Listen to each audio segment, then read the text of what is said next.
Aurélie Herbemont est votre invité ce soir dans ce studio. Éric Woerth, député Les Républicains de l'Oise. Bonsoir Éric Woerth. Bonsoir. L'Assemblée nationale débat en ce moment de 2 motions de censure après le déclenchement du 49.3 sur la loi retraite. À quoi ça sert puisque ni la motion de gauche ni la motion de droite n'ont la moindre chance de faire tomber le gouvernement ? Mais ça sert à poursuivre la discussion, ça sert aussi à dire que nous considérons que ce texte est mal né, qu'il est né sous de mauvais auspices, au fond, que le Conseil d'État en a dit pas mal de mal, que la Commission n'a pas terminé son examen, qu'en séance publique on bloque la discussion, que sur les 2 dernières années, aucune famille, aucune formation politique n'a été concertée, visiblement aucun syndicat non plus vraiment. Donc ça montre, il y a une complexité inouïe, alors qu'on est favorable à une réforme des retraites. On est favorable à poursuivre les réformes des retraites, évidemment. Vous êtes favorable à une réforme des retraites et chez les Républicains, c'est avec un report de l'âge légal comme mesure principale de 64 à 65 ans. Non, mais pour donner une idée quand même. Toujours ça. Oui, évidemment, par un financement clair et par un recul de l'âge, parce que c'est d'ailleurs juste par rapport aux générations qui nous suivent et qui payent la retraite. C'est le principe de la répartition, mais aussi avec d'autres façons de faire. Il y a un socle universel de droits, mais un plafond de revenus très inférieur à celui que propose le gouvernement pour laisser vivre des régimes autonomes qui s'adaptent aux catégories professionnelles. De la même manière, de considérer qu'il doit y avoir une vision plus universelle de la pénibilité, notamment fondée sur l'usure physique objective des personnes. Sinon, recréer autant de régimes spéciaux. Enfin, tous ces sujets, on a clairement indiqué quelle était notre proposition. On l'a défendue au Parlement, puis tout d'un coup, ça s'arrête. Donc c'est assez particulier. C'est assez rare. C'est le principe du 49.3. Ça oui, peut abréger les mais débats. ça dépend. Il faut contextualiser les 49.3. Donc le gouvernement devait laisser vivre ce texte. Il ne l'avait pas fait ailleurs, donc il devait le laisser vivre.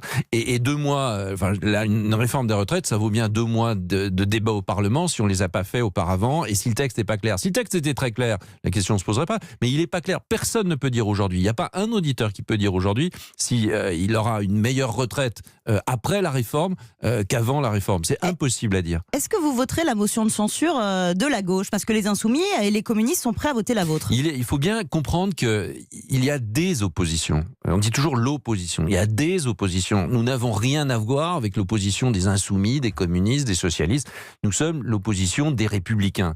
Nous sommes l'opposition de droite. Nous n'avons rien à voir avec les autres oppositions qui projettent une autre vision de notre pays. Donc, bien sûr que non. Nous ne mêlerons pas nos voix à une autre motion de censure que la nôtre. Éric Woerth, vous êtes député de l'Oise, qui est le département le plus touché à ce stade par le coronavirus. Quelle est l'atmosphère dans votre circonscription ? Est-ce que les gens sont inquiets ? Ah oui, on le serait à moins, bien sûr. C'est vraiment le sujet principal de préoccupation et c'est bien normal. Tout le monde est très inquiet. Inquiet parce que c'est invisible, parce qu'on ne sait pas ce qui se passe, parce qu'il y a beaucoup de cas, on ne sait toujours pas pourquoi.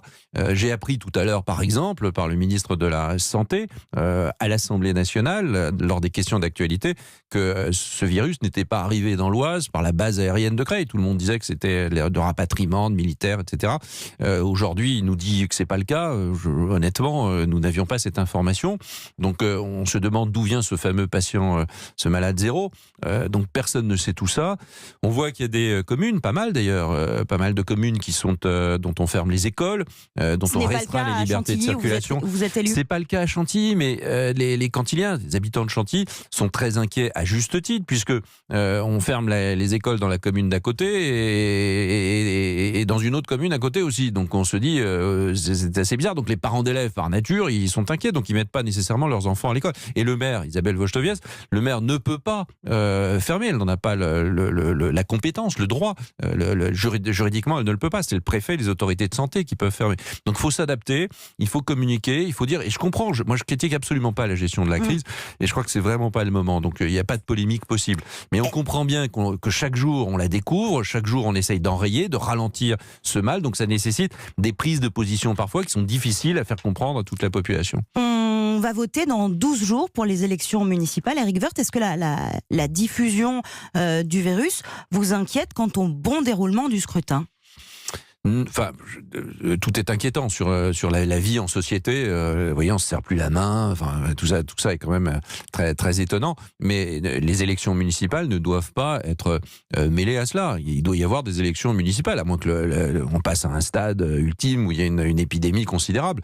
Mais je ne vois pas pourquoi on retarderait les élections municipales. Ce serait une grosse erreur. Parce que si on retarde les élections municipales, ça veut dire qu'on considère... Le gouvernement n'en a pas l'intention à ce stade. Mais il a raison. Il ne faut pas bouger les élections municipales. Parce que si on les bougeait, ça voudrait dire qu'on ne peut pas circuler au fond dans un bureau de vote, mais ça voudrait dire qu'on peut circuler nulle part.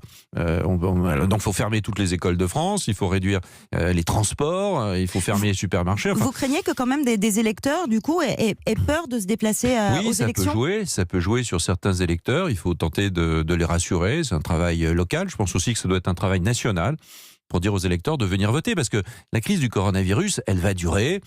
Personne ne sait combien de temps. Plusieurs semaines, plusieurs mois, c'est ce qu'a l'air de dire Emmanuel Macron ce soir. Oui, mais peut-être que des épidémiologistes disent autre chose. Donc on n'en sait rien en réalité. Donc ça peut durer longtemps ou pas longtemps, je n'en sais rien. Mais tout ce que je sais, c'est que les élus vont gérer les communes plus longtemps que la crise du coronavirus. Donc c'est très très important de ne pas s'arrêter à une difficulté ponctuelle et d'aller voter pour la liste qu'on considère comme la meilleure. C'est municipal, Éric Woerth. C'est l'occasion pour LR de se refaire, disons-le, après la débâcle des européennes et de la présidentielle de 2017 ? Un peu, oui, un peu. Parce que d'abord, LR a recommencé à travailler. On l'a vu dans le débat sur les retraites, une proposition, je pense des prises de position très, très dignes et pas d'obstruction au Parlement, mais beaucoup de temps de parole sur le fond. Et de la même manière, les élus LR sont nombreux sur le terrain. Beaucoup de sortants qui ont fait souvent un très très bon travail, qui j'espère seront réélus. Il y avait une vague bleue en 2014. Donc je pense que ça montre le travail qui est fait par les Républicains. Et les Républicains, ils redeviendront des candidats crédibles pour d'autres élections, pour aussi, à partir du moment où ils reconstruisent petit à petit cette crédibilité sur le terrain des idées, mais aussi sur le terrain lui-même. Et les élections municipales sont parfaites pour cela. Éric Woerth, dans certaines villes, vos candidats sont soutenus par En Marche. Ça risque pas de brouiller un petit peu le message ? Si, mais c'est En Marche, j'ai envie de brouiller tous les messages, puisque En Marche est mal parti sur ces élections municipales. On verra si c'est le cas réellement, mais comme ils sont, ils brouillent, c'est la stratégie du coucou qu'on avait déjà dénoncé il y a à peu près 2 ans, donc c'est pas nouveau, pour essayer de dire, regardez, on a beaucoup de conseillers municipaux, voilà. Puis on verra le résultat à Paris aussi. Très important le résultat de Paris. Avec Rachida Dati, qui effectivement Rachida Dati fait une très bonne campagne d'après les sondages. Il y a une vraie dynamique. Ouais. Merci beaucoup Éric Woerth d'avoir été mon invité.